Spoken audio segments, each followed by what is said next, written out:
अब हम लोग देखेंगे डिफ्रेंशिएशन। तो प्रोनाउंसिएशन पर ध्यान देते हैं कि डिफ्रेंशिएशन का प्रोनाउंसिएशन पर ध्यान देते हैं। डिफ्रेंशिएशन मतलब इसमें जो कि पूरे चैप्टर में डिफरेंस की बात होगा वो स्मॉल होगा या बड़ा होगा। डिफरेंस तो डिफरेंस ही होता है। तो डिफरेंस कितने प्रकार के होते हैं?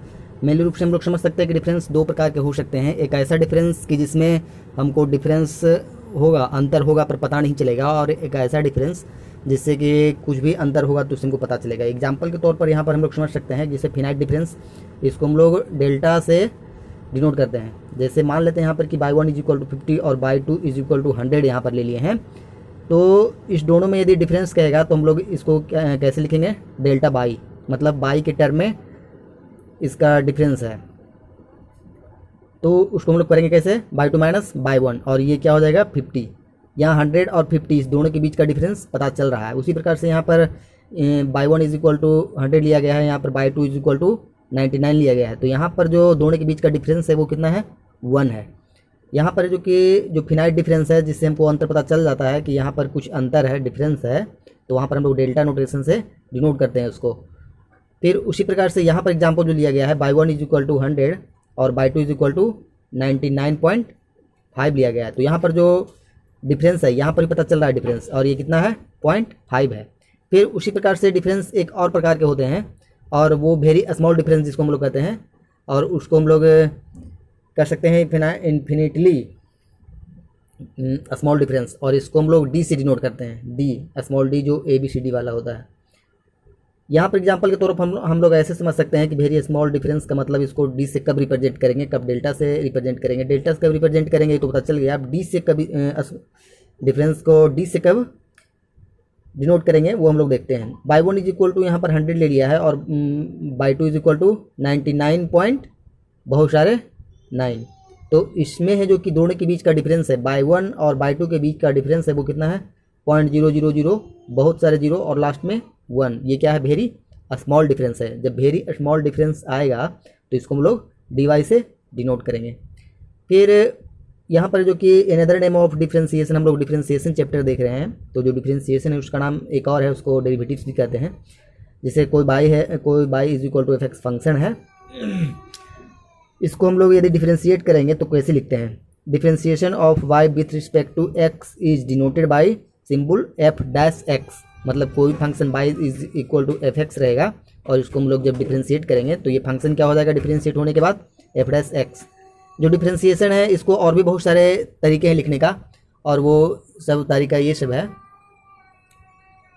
पहले तो f-x लिखेंगे डिफरेंशिएशन को, फिर उसको क्या लिखेंगे? और dy/dx भी लिख सकते हैं, फिर उसको df/dx, फिर उसी को d/dx और fx इस प्रकार से अलग से लिख सकते हैं। फिर कैपिटल D और ये छोटा सा x और f, फिर बाई के ऊपर डॉट। ये सारा है जो कि डिफरेंशिएशन को ही रिप्रेजेंट करता है, किसी फंक्शन को डिफरेंशिएशन करते हैं उसको। अब डिफरेंशिएशन का रूल देखने से पहले कुछ और छोटी छोटी बातों को, छोटे छोटे पॉइंट को समझ लेते हैं। उसमें से एक है स्लोप। स्लोप होता क्या है? स्लोप ऑफ ए लाइन वास्तव में होता क्या है? तो it is tan of angle made by A line with the positive direction of x axis measured in anti clockwise direction. कहने का मतलब है किसी भी लाइन का स्लोप निकालेंगे। स्लोप हम लोग दो ही चीज़ का निकाल सकते हैं, या तो किसी लाइन का स्लोप निकालेंगे या तो किसी इंक्लाइन का स्लोप निकालेंगे। तो यहाँ पर जो कि किसी भी लाइन का या इंक्लाइन प्लेन का स्लोप कैसे निकालते हैं? तो देखते हैं उसको कि वो x एक्सिस के साथ या ग्राउंड के साथ कितना एंगल बना रहा है एंटी क्लॉकवाइज डायरेक्शन में, और उसका tan थीटा ले लेते हैं, तो वही क्या हो जाता है? स्लोप निकल करके आ जाता है। तो स्लोप इज इक्वल टू क्या हो गया? tan theta. हम लोग डायरेक्ट ये भी याद रख सकते हैं। यदि स्लोप 90 से बड़ा हो गया तो tan थीटा, यदि थीटा का वैल्यू 90 से छोटा है तो कन्फर्म है कि ये क्या होगा? पॉजिटिव होगा, क्योंकि फर्स्ट क्वाड्रेंट में तो सभी के सभी क्या होते हैं? पॉजिटिव। और जैसे ही 90 से बड़ा होता है थीटा का वैल्यू, तो tan थीटा क्या हो जाता है? सेकेंड क्वाड्रेंट में चला जाता है, और सेकेंड क्वाड्रेंट में tan थीटा क्या होता है? निगेटिव होता है। तो इस प्रकार से कब स्लोप पॉजिटिव होगा, कब निगेटिव होगा, ये किसके ऊपर डिपेंड करता है? थीटा के ऊपर। फिर एक और टर्म आता है जो कि बहुत ही मज़ेदार है, और ये आपका जो नेक्स्ट चैप्टर है उसमें बहुत हेल्प करने वाला है, मोशन वाले चैप्टर में। वो है average rate of change. Average तो पिछले क्लास में हम लोगों ने 9, 10 इस प्रकार से 7, 8, 9, 10 क्लास में बहुत सारे एवरेज निकाले हैं। तो एवरेज का मतलब होता क्या है, यहाँ पर एवरेज का मतलब होता है कि मान लिया कि ये एक स्लोप है, कोई भी मोशन का या किसी भी चीज़ का स्लोप है, तो इसका एवरेज रेट ऑफ चेंज कैसे निकालेंगे। यहाँ पर देखेंगे कि जो देख रहे हैं कि यहाँ पर है जो कि रेट बढ़ रहा है, लेकिन कभी यहाँ पर जो कि थोड़ा कम बढ़ रहा है, फिर जैसे जैसे आगे बढ़ जा रहे हैं उस प्रकार से रेट चेंज होने का बढ़ रहा है। तो हम लोग ऐसे भी कर सकते हैं, पॉइंट P से पॉइंट Q तक यदि रेट ऑफ चेंज कहेगा निकालने के लिए एवरेज रेट ऑफ चेंज, तो क्या करेंगे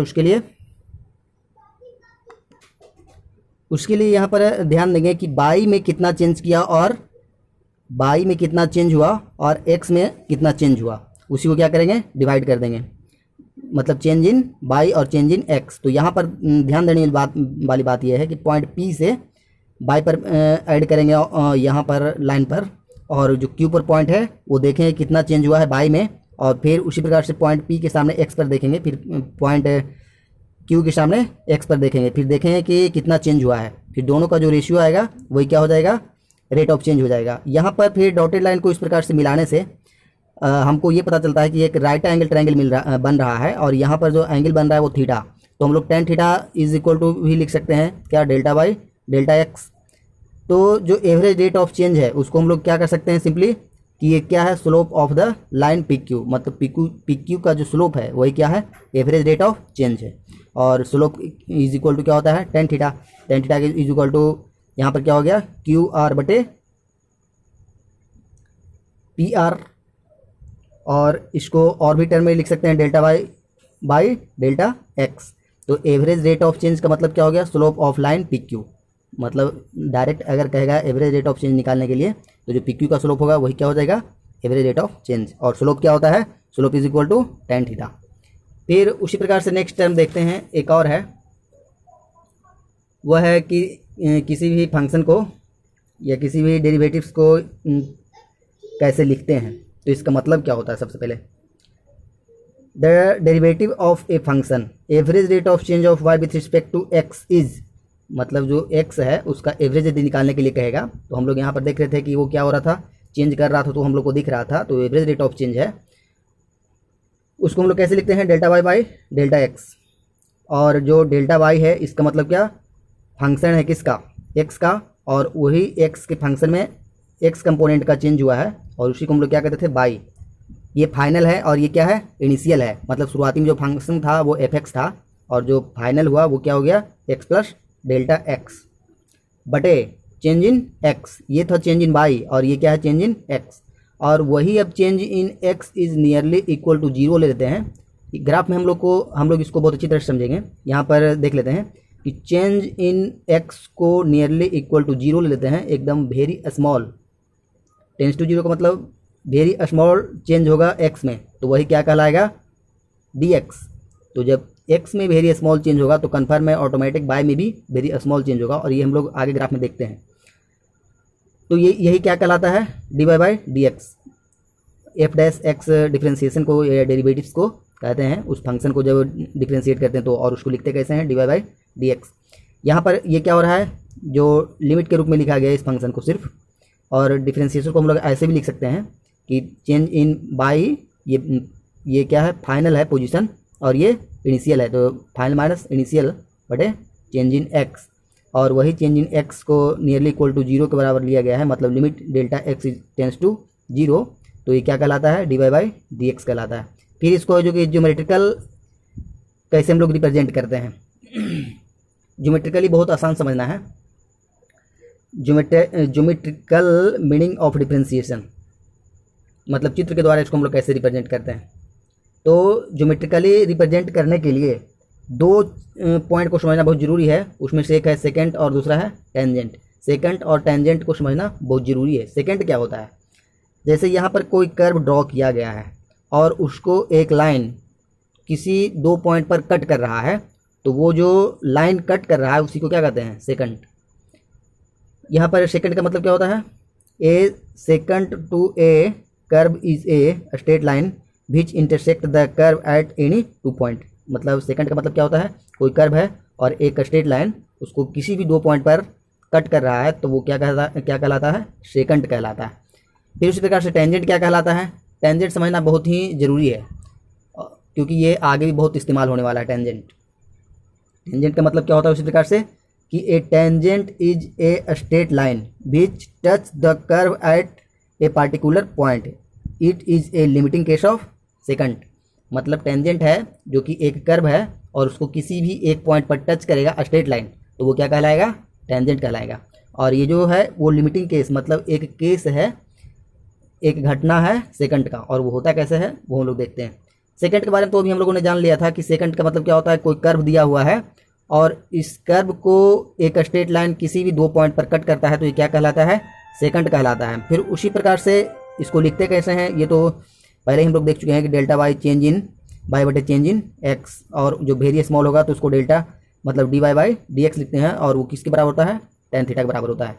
यहाँ पर लिमिटिंग का मतलब क्या हुआ ये हम लोग देखते हैं कि एक स्पेशल केस कैसे हुआ। जैसे कि अभी हम लोगों ने जो ऊपर वाला चित्र है उसी को नीचे में करके दिखाया यहाँ पर कि ये लिमिटिंग केस कैसे है। तो यहाँ पर एक कर्व दिया हुआ है इस प्रकार से, और यहाँ पर एक स्ट्रेट लाइन जो कि इस कर्व को 2 पॉइंट पर पी और क्यू पर टच कर रहा है। तो ऐसी परिस्थिति में सेकंड ये क्या हो गया? ये जो स्ट्रेट लाइन हो गया, ये जो सबसे ऊपर है वो सेकंड हो गया। फिर उसको अब घटाते आएँ, फिर उससे थोड़ा सा छोटा किए सेकंड को, तो इसमें क्या होगा? पहले जो कि डेल्टा एक्स और डेल्टा का बाई का जितना वैल्यू था क्या अभी भी उतना रहेगा? नहीं, क्योंकि यहाँ पर से जब थोड़ा सा यहाँ पर आ गए तो कन्फर्म है कि एक्स में भी थोड़ा सा घटा और ऊपर से बाई में भी घटा। फिर उसके बाद और उसको छोटा करते हैं सेकंड को, तो एक्स में भी क्या हुआ? पोजीशन और छोटा हुआ, और बाई में भी और वेरी और स्मॉल चेंज हुआ। फिर उसी प्रकार से और नीचे करेंगे, एक सेकंड खींचेंगे, एक और सेकंड खींचेंगे। फिर ये जो सबसे लास्ट में सेकंड खींचा हुआ है ये वास्तविक में सेकंड नहीं है, ये सेकंड ही है, लेकिन इस परिस्थिति में क्या हो रहा है कि ये जो सेकंड खींचा गया है ये सिर्फ कर्व को टच कर रहा है, सिर्फ कर्व को टच कर रहा है। जैसे इस प्रकार से यहाँ पर कर्व रखा हुआ है और एक ऐसे खींचा, तो इसका मतलब क्या हुआ?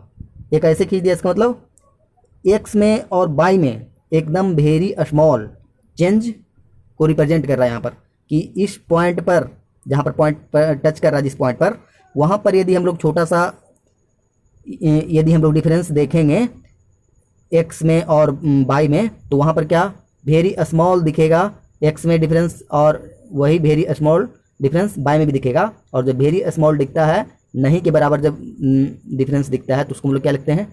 डी। तो वही यहाँ पर ले लिया गया है जो हम लोग ऊपर में देख रहे थे कि जो फंक्शन था उसको d y by d x differentiation को क्यों लिखते हैं और कैसे लिखते हैं। तो ये टेंजेंट का मतलब क्या हो गया? टेंजेंट का मतलब कोई फंक्शन दिया रहेगा और उसका किसी पॉइंट पर टेंजेंट पूछेगा तो हम लोग सिंपली क्या कर देंगे? डिफ्रेंशिएट कर देंगे, और इज इक्वल टू क्या होता है? Tan theta. टेन थीटा क्यों होता है पता चल ही गया है। Tan theta is equal to d y by d x, उस फंक्शन को क्या करेंगे? डिफ्रेंशिएट करेंगे। फिर अब ये देखते हैं कि इतना तो देख लिए, उसके बाद कुछ रूल देखते हैं डिफ्रेंशिएशन का। लेकिन जो फंक्शन बहुत सारे होते हैं उसको डिफ्रेंशिएट करने का बहुत सारे रूल हैं, लेकिन इसको हम लोग नेक्स्ट पार्ट में देखेंगे। और आप लोग अच्छी से तैयारी कीजिए, आपको यहाँ पर सारा प्रॉब्लम सोल्व करवाया जाएगा। ईमानदारी से बस आपको तैयारी करना है, घर में प्रैक्टिस ज़रूर करना है। यहाँ नहीं कि एक बार देख लिए फिल्म की तरह और बस हो गया। आप इसका नोट्स भी बना सकते हैं, और यदि प्रॉब्लम है तो आप पूछ सकते हैं, और कहाँ पूछना है ये आप डिस्क्रिप्शन चेक कर सकते हैं। ठीक है, थैंक यू। कोई भी प्रॉब्लम है तो आप डिस्क्रिप्शन चेक करके क्वेश्चन वहाँ पर पूछ सकते हैं, कि क्वेश्चन डिस्क्रिप्शन में बताया रहेगा कि क्वेश्चन कैसे पूछना है, कहाँ पर पूछना है। ठीक है, थैंक यू।